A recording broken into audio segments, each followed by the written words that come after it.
My name is Alexander Fridman, and I am founder and CEO of company WAPI. That company WAPI has created a professional e-commerce community to boost your online trading business.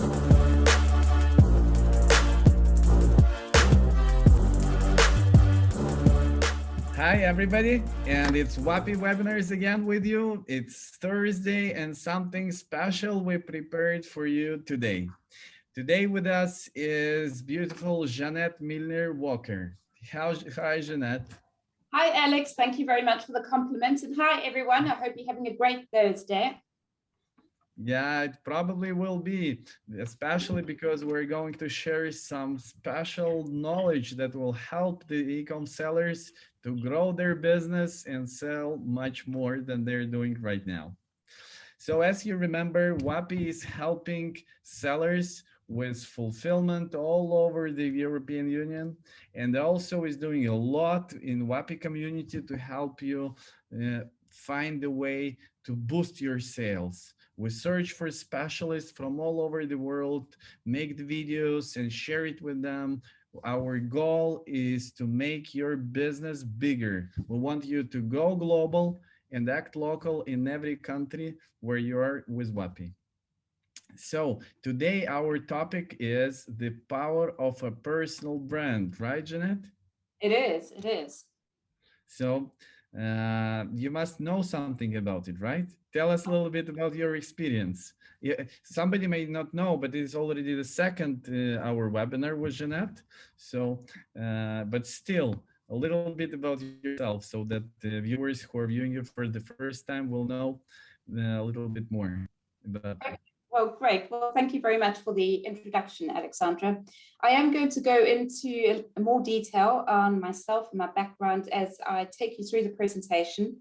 But just in terms of a brief introduction, I'm Janet. I'm the founder of Bespoke Advantage, and we are based in the UK. So we're a brand management company, and we work very closely with clients across the beauty, spa, and wellness space. And our purpose and our point of difference really is to help you to build a successful brand in the beauty and the wellness space. And we work with you all the way through from concept to shelf. Cool. So Jeanette is helping to build big companies in the field of wellness and cosmetics, health and beauty, right? Yes, beauty and wellness, yeah. Beauty and wellness. Super. So this is our second webinar during this year, and we will have two more. So one webinar per quarter. So please stay tuned and please be very patient because today you'll hear something special. I know that you have prepared the presentation for us, right? I have. We're glad to see it. Great. Okay, take you through that now. And today, as we said, today we're talking about the power of a personal brand. So I'd like you just to think back over the last 2 years. And if we reflect back over the last 2 years and we go back to really March 2020, none of us could have foreseen what was going to happen over the past 2 years. And life as we've known it has changed and transformed significantly almost overnight with the launch of the pandemic. And 2020 will always be the year in all of our minds that we relate to the start of the pandemic and how it's really transformed our lives across the world significantly. But if I reflect back to the past 2 years and I think back to 2020 and what 2020 really meant to me, I can describe 2020 in 3 different ways. So the first way is what was really interesting about such a significant event is 2020 was the year that we united as a nation to find a solution to a global pandemic. It was also the year where we learned to live online. Now, prior to this, a lot of us were already living online through social media or because we belonged to various different Facebook groups, or we might have signed up to some form of e-learning, but 2020 was the year we literally lived online. And it was also the year where we put people and our well-being first and foremost. So prior to this, a lot of businesses have always put strategy, processes, goals in front of everything else. But 2020 was definitely the year that we put people and our well-being first. From a business perspective, 2020 was also the year where businesses, all businesses of different sizes, shapes, and forms, needed to learn to reinvent themselves from the ground up. And those businesses that lent into this process, they were the businesses that survived. Some of them even thrived, whilst other businesses who were waiting for things to really come back to normal were the businesses that struggled, and some of those businesses no longer exist. So if we reflect back to the UK and we look at some of the retailers here, like Topshop, which is part of the Arcadia Group, or Debenhams, or Paperchase, unfortunately, these companies were really victims of or casualties of COVID. And they were large organizations and they had really big overheads. And when COVID started, they really couldn't turn the business around quickly enough. So unfortunately, those businesses did become casualties of COVID. But it didn't just have an impact on businesses like retailers, it had an impact on distributors and manufacturers as well. So they really needed to find a way of going direct to consumer. And it impacted every single part of the supply chain. So if we look at the airline industry and the repercussions it had here, it's no different to the beauty industry itself. What we experienced during COVID is the fastest growth in terms of online sales. So COVID was a catalyst for really e-commerce shopping. And we saw an increase of 36% in terms of online sales, which was the fastest growth in the last 13 years. Whilst when it came to retail sales, unfortunately, we saw a drop of 0.13%, which is the slowest growth in the last 25 years. But here's the thing, when the market changes so quickly, what it does is it really creates an opportunity for people to reinvent themselves. And whilst we've seen businesses exit from the marketplace, we've also seen some really exciting and interesting businesses enter the marketplace. So within the beauty industry, we were denied the opportunity to try on testers in stores, and we couldn't go to spas and we couldn't go to salons. But what we have seen as a result of that are the emergence of some very interesting brands that have come out within this particular space, within the space of spa and salon experiences at home. COVID also had a repercussion across digitization of every single sector. And this isn't unusual in the beauty industry because beauty has always been really strong in the digital space. But what it has meant within the beauty industry is we've had to approach product innovation, marketing, and we've also had to approach online testing in a completely different way. And the result of this is really an industry transformed.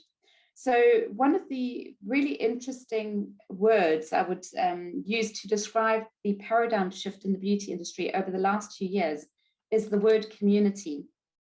So those companies who were very strong and they already had well-established relationships with their community, they were onto a winning streak during COVID. Whilst those companies who really didn't have any relationship with their audience at all in terms of an online community, they really had to struggle to catch up because that was the only way you could really communicate was really through your community, with stores being closed and businesses being closed as well. And what was interesting about this is the strength of communities going forward and how that really helps certain businesses accelerate their growth during COVID. So every single company has invested in their digital footprint over the past 2 years. But in the beauty industry, it hasn't been without challenges. So 3 of the challenges we've experienced during COVID is innovation, conscious consumerism, and omnipresence. So within the beauty industry, if you want to develop a new product, it can take you 9 to 12 months traditionally from concept to shelf because of the amount of time you need to really put into things like testing, innovation, ordering raw materials and packaging. So it is a lengthy process, and that depends on the category you're developing. But that is also a traditional way of approaching product development. And many companies are still trying to approach product development in the same way, but the market's shifted and moved on. So people are now being challenged in terms of how they're approaching innovation. The second challenge people are having is with conscious consumerism. So the word conscious consumerism has really emerged over the past 2 years. And what we're referring to when we talk about conscious consumerism is we are talking about the fact that as consumers, we're very conscious of the impact of our buying decisions on the health of the planet. So we're thinking about sustainability, we're thinking about the products we're buying and whether the businesses who are developing these products are mindful of sustainability or whether they're not. So it's no longer about the price, purely about the price of the product and the quality of the product. It's also about the impact of developing that product and the impact it's having on the health of the planet. So that's another change in the marketplace that people are having to deal with. And then the third change is around omnipresence. So this is one of my favorite ones because I'm a shopaholic. I love to shop anywhere, anytime. And omnipresence is the fact that as a consumer, you can really buy a product across so many multiple different places now. So it's no longer just in retail stores or online. You can now shop across different channels. You can shop across different marketplaces as well. So it's very, very interesting the way this has changed. But it can be challenging for brands because as a brand, you need to understand where your customers are based and where they're hanging out. And you need to meet them on an equal footing. Because if you're not doing this, your customers are finding your competitors instead. So it's all very well having a website, but that's not enough. You need to have a website, you need to be talked about, you need to be tagged, you need to be shared. Otherwise, your customers are finding your competitors instead. So as I mentioned earlier, product, price, and quality is important when you're thinking about building a brand. But obviously, the most important thing in any business is your customers. And it's about building relationships, long-term relationships with your customers, because this ensures the longevity of your business.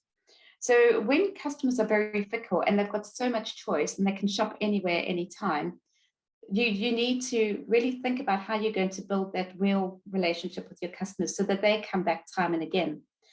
And the way in which you go about doing this is what I'm sharing with you today.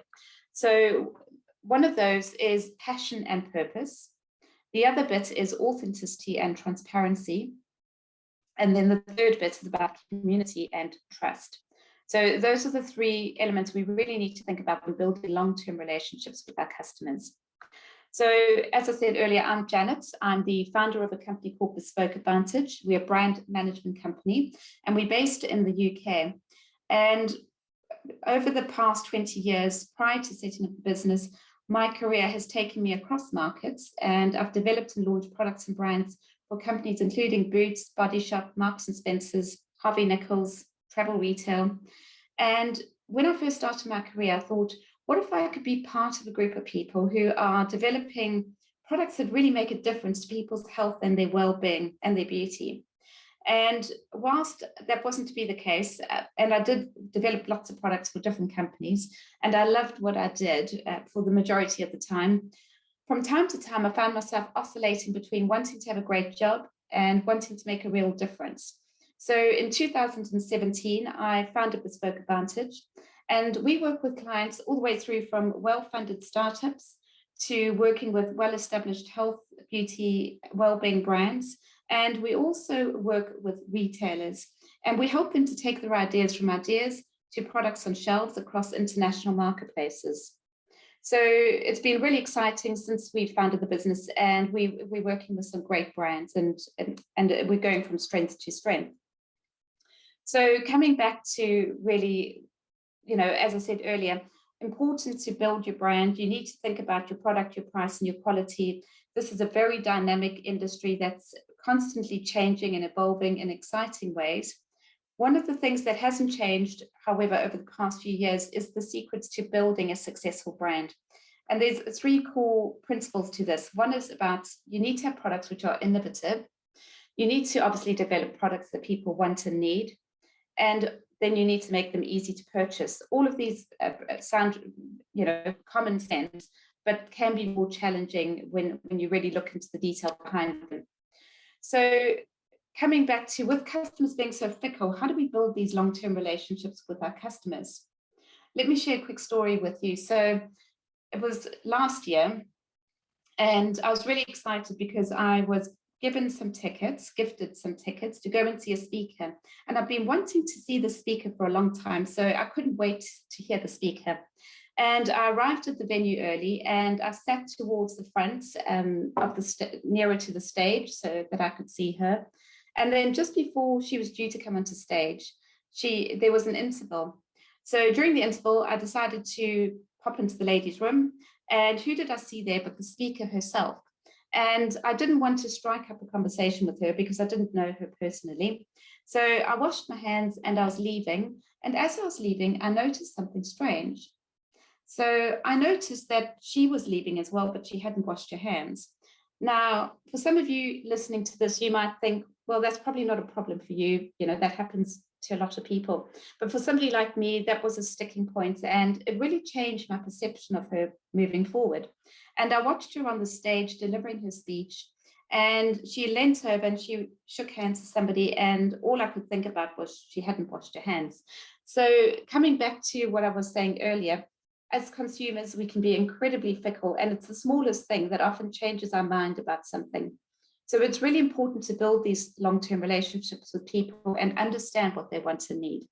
So where do we go from here? So thinking about one of the important fundamental ways of building your relationships with your customers is through passion and purpose. Passion and purpose are two words that are used time and again, and I'm sure you're familiar with them too. And what do we actually mean when we talk about passion and purpose? So let's start with passion. So passion is described as finding yourself. It's really following something that makes you feel fulfilled. And this could be your friends, your family, your hobbies. And passion is one of those things that are really important when you're starting a business, because it's passion that makes you want to go out and change the world and really make a difference and an impact to other people's lives. And so you might go about starting a business, for example, in the beauty industry, because you're incredibly passionate about something. And then as you go through the process of building your business and things start to get challenging, which obviously they did for many people during COVID, you need something far greater than passion to push you through. And this is where purpose comes in. So purpose is described as immersing yourself in something far greater than you. It's about caring about other people, wanting to make a real difference. And when it comes to a business, purpose can be compared to building the foundation to your house, or it can be compared to what a conductor is to an orchestra, or what a canvas is to an artist's masterpiece.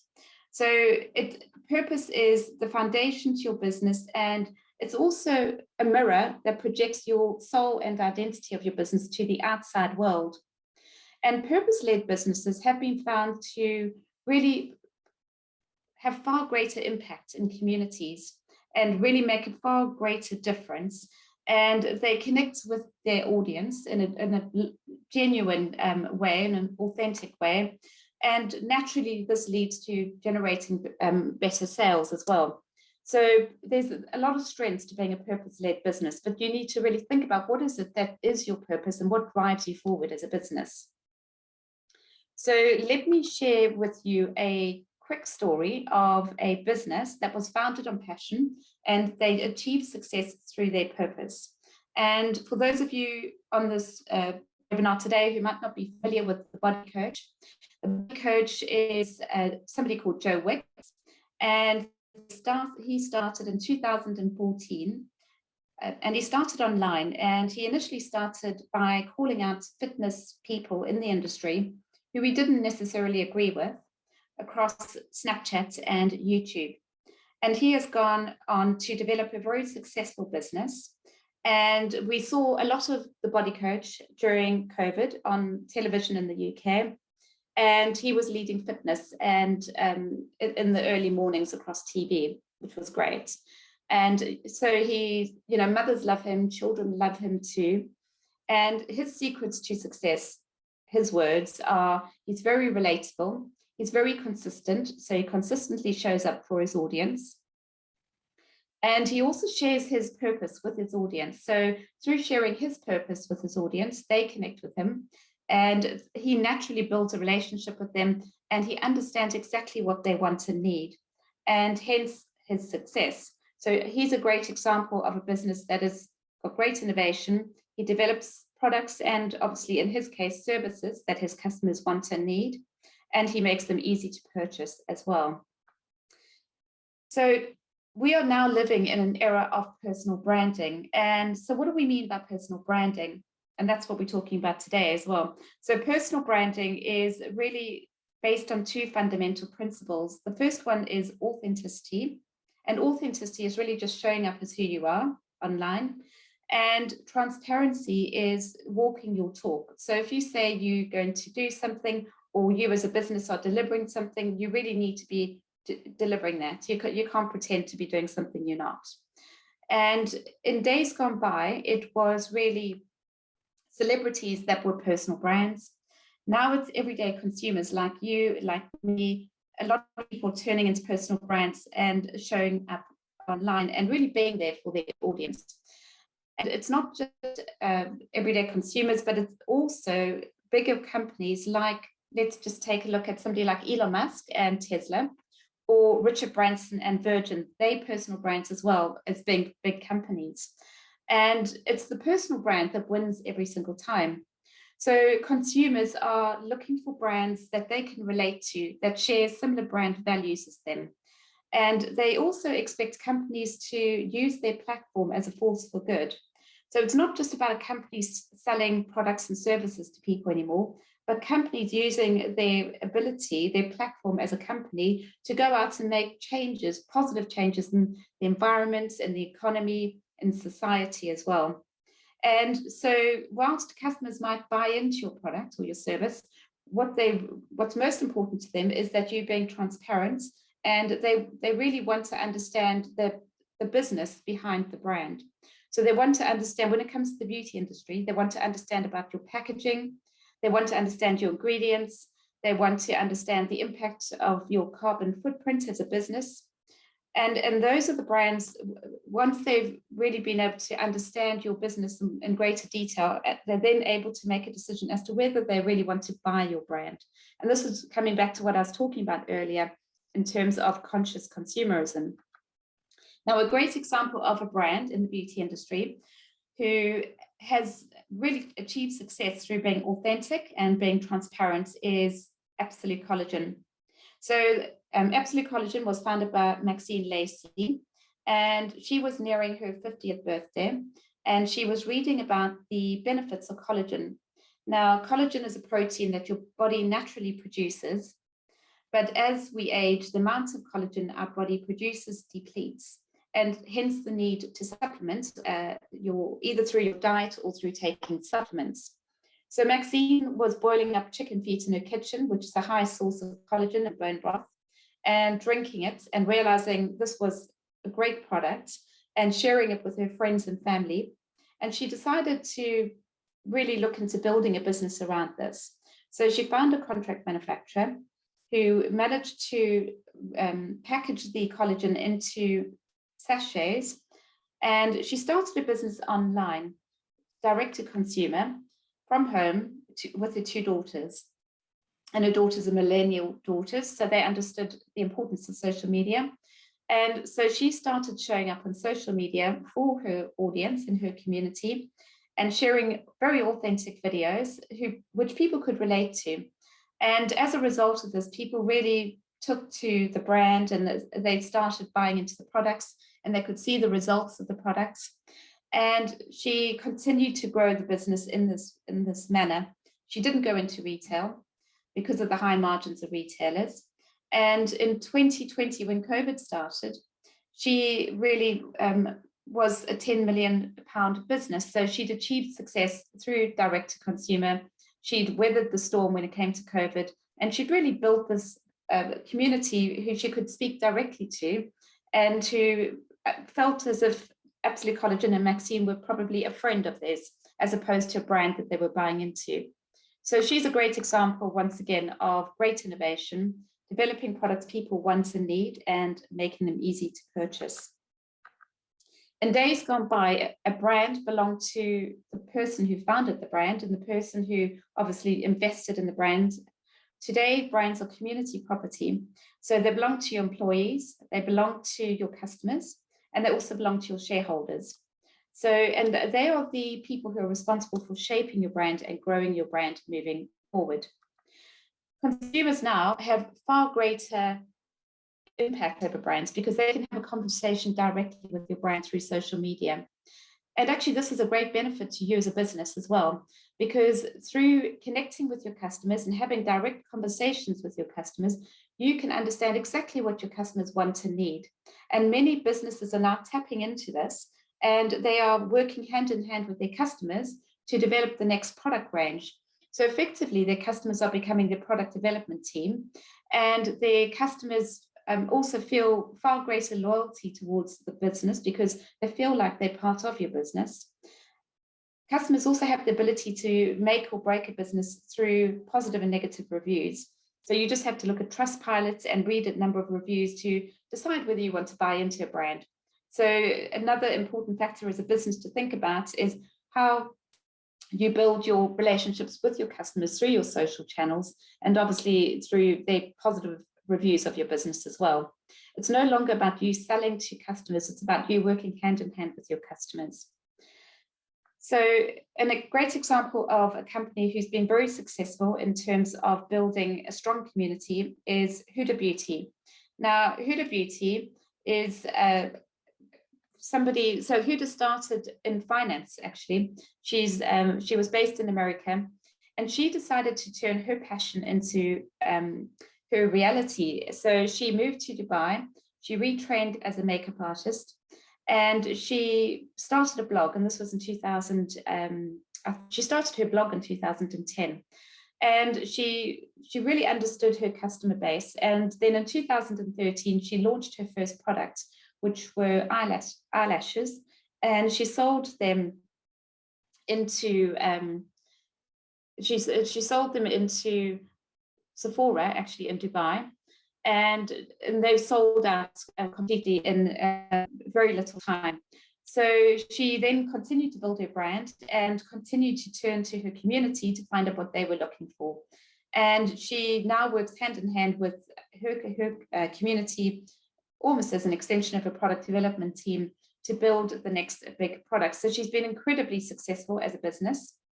And this has really been based on the strength of building her community. Functional Beauty was launched in 2015, and they launched their business within the hair care category. And they set up their website, and on their website, they have a questionnaire. And as a customer, you go online, you can fill in their questionnaire, and that questionnaire then directs you to which products might be best for you. But you can also have the products customized to your needs. So you can choose your packaging, you can choose your labels, you can choose your fragrance. So it does feel very bespoke to your needs. In turn, this is a benefit for Functional Beauty as a company because they're learning more and more through algorithms their customers want and need. And they've gone on to achieve greater success, and they've now extended the brand into skincare as well. So another brand that really understands what their customer wants and needs. They're very innovative, and they make it easy for their customers to purchase as well. So today's customers are really looking for brands that are authentic, they're transparent, they're personable. And it's about, as I said earlier, it's about converting your passion into your purpose, understanding what your purpose is, and then connecting with your customers in a way that is meaningful. And as a result, building long-term relationships that are founded on trust. So I shared earlier with you some of the challenges we as companies are experiencing as a result of COVID. And one of these challenges is to do with innovation. But I've also shared with you how many businesses are tapping into their audience. And as a result, their audience are working hand in hand with them as a brand to create the next big product.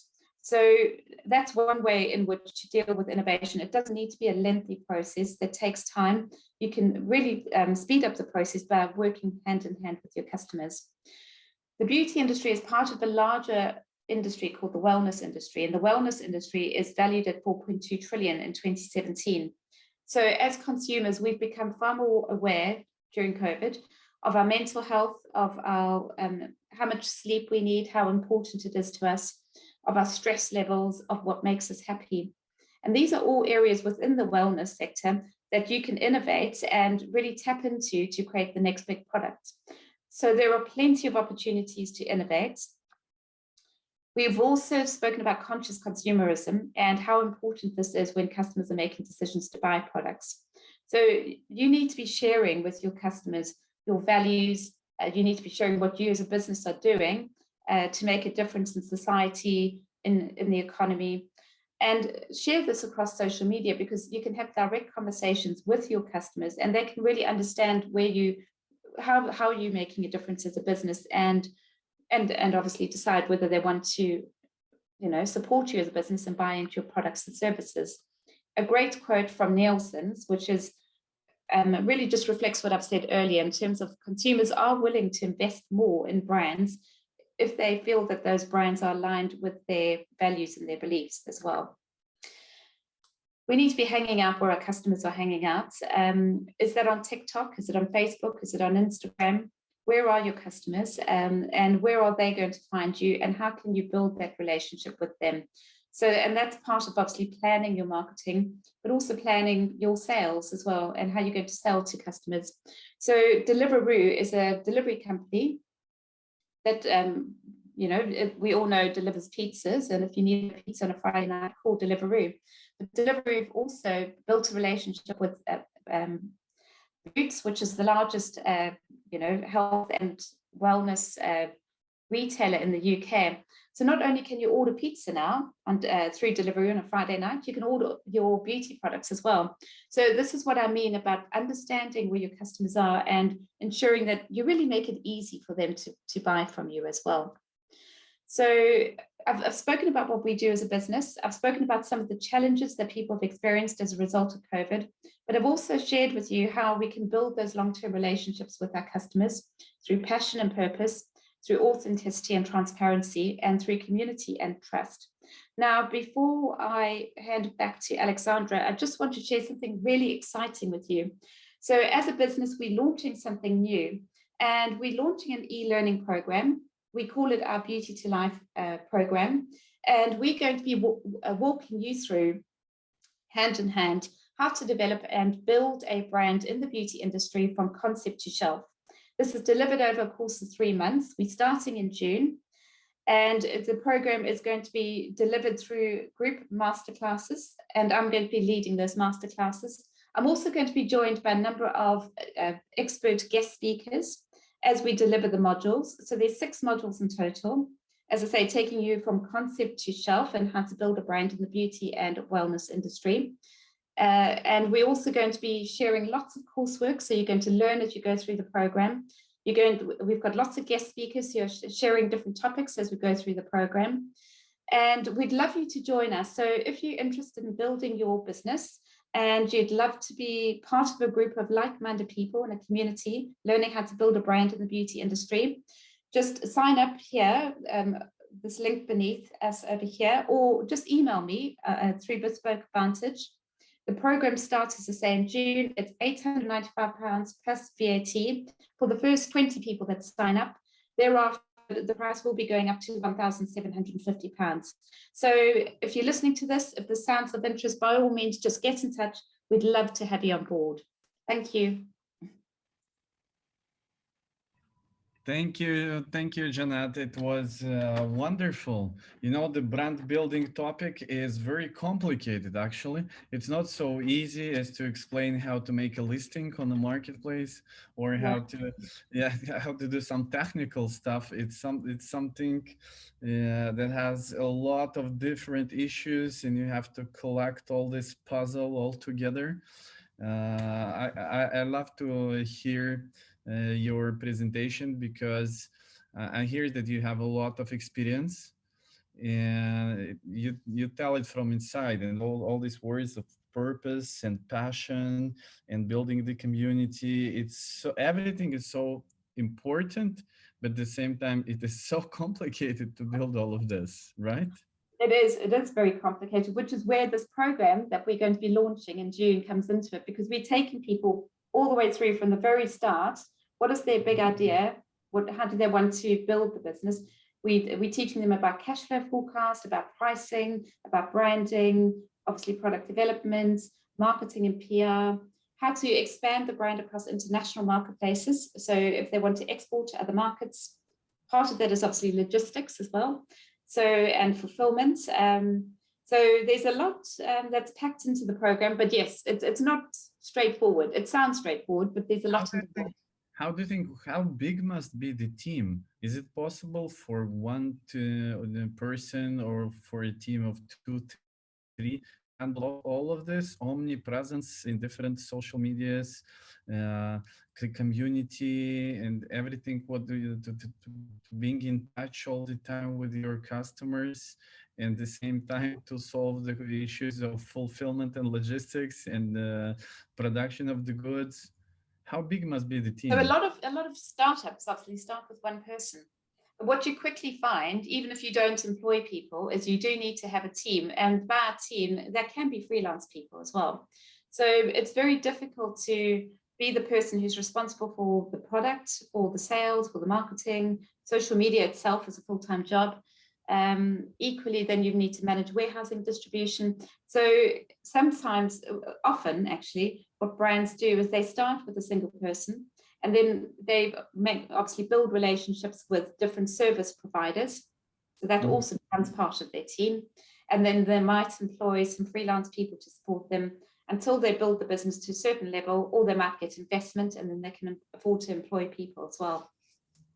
So there's different ways to approach. Don't start from employing people. Don't start from building a big team. Start with freelancers and with agencies first. Absolutely, because otherwise there's the cost of obviously employment. So some people think that it is too expensive to work with an agency. It's cheaper to employ a person, and in the result, the expenses are twice or three times more. Absolutely, and the thing, and agencies are good because you're tapping into them when you need them, and then if you don't need them, you're not obviously paying a monthly cost. So yeah, so there's lots of ways to build your team, and you do need a team. It's very difficult to build something on your own. Cool. So usually at every webinar at the end, I ask three questions. Maybe you remember three short takeaways, something short that people will remember. How to be successful in wellness industry, in e-commerce. Sure, how to be successful. So I think when it comes to the beauty and the wellness industry, most important to start with is having a plan. So don't actually, you need a strategy and you need a plan. But remember, what you also need to do is, as you start acting on the plan, plans can change. So you need to be able to be flexible with your plan as well. But a plan provides you with direction, and have understand your cash flow, because there's lots of, if you don't have an understanding of your cash flow, there's going to be lots of things you'd never accounted for, and it's very easy to run out of money. So the last thing, cash is king when it comes to business. So have a plan and have a clear cash flow. Build the connection with your customers, the community, but remember that cash is the king. Yeah, cash is king in every business. Yeah. In any business, in the end, all the question is what is written in write down in the Excel file and write down on the right. Is it green or is it red? And if it's red, it's going to be something you need to think about quickly. So yeah. So tell us in a short takeaway what not to do, not do this mistake, what not to do, what to avoid. Well, actually, when it comes to the beauty industry, I think I've seen it time and again. So often people think you need a big product range to start with. But obviously, when you have a big product range, you need the investment in terms of cash. And you're also managing stock levels. So you're managing stock versus cash flow. And you don't need to do that. So don't think you need to have a big product range. You can actually start small. And starting small is often better. Even if you had some very successful people like Huda Beauty started with one product. So you can start with a single product, and you can build your range from there. So I think really just focus on learning and keeping it really small and tight and nimble in the beginning before you make it too complicated. Don't go wide, you can go deep. This is the idea, right? You can start with one product, may go through all the details, and be successful. Not needed to spend huge amount of money on the big range of products. That's a good tip. Yes, yeah. Cool. And how to be successful in life in general? How to be successful? Well, I think actually one of the most important things, I was listening to a podcast not that long ago, and actually it was by somebody called Brian Tracy. I don't know whether you're familiar with him, but he's well known in business. And he was talking about the most successful thing to make you successful in life and business is confidence. So I think, and actually he's got a very good point, because it's confidence that really drives you forward. It's confidence that makes you build a business from the very beginning. It's confidence that makes you keep going when times get tough. And actually that's, you can apply that both to business, but you can also apply it to your personal life, because once you start doubting yourself, it's very difficult to move forward. And so I think actually the most important thing is confidence. Be confident, trust yourself, believe in yourself, move, really be your own advocate as well in terms of your life and in terms of your business. Cool. That's a wonderful motivation speech. Thank you very much. So I wish also our listener to believe in himself, to believe in his product, and to go straight to his goal, to scale his business and be successful. Thank you very much, Jeanette. It was a wonderful second to our webinar during this year. I will repeat that we'll have 2 more. So please wait for it. It will be something special for you. If you need any help with building your brand, building your business in wellness, health, and beauty field, please contact Jeanette. I'm sure Jeanette will love to help you, will teach you. And also, I heard that you will have a great education program. So everybody who wants to join it, you have still 1 month left, right? You and do. if you want to save the money, it's better to buy right now. I heard. Promotion running now, so we'd love to hear from you. And thank you so much, Alexandra. It's been fantastic being here today. Thank you very much. So, and for everybody else who wants to go global and act local in every country of Europe, please contact WAPI. We will help you to enter new markets very fast. 14 days and you will start selling in a new market. Germany, UK, Spain, Italy, France, Poland, Bulgaria, Romania, wherever you want to go in Europe and start selling your products there, please contact WAPI and we will help you. Thank you, Jeanette, very much. And see you next time.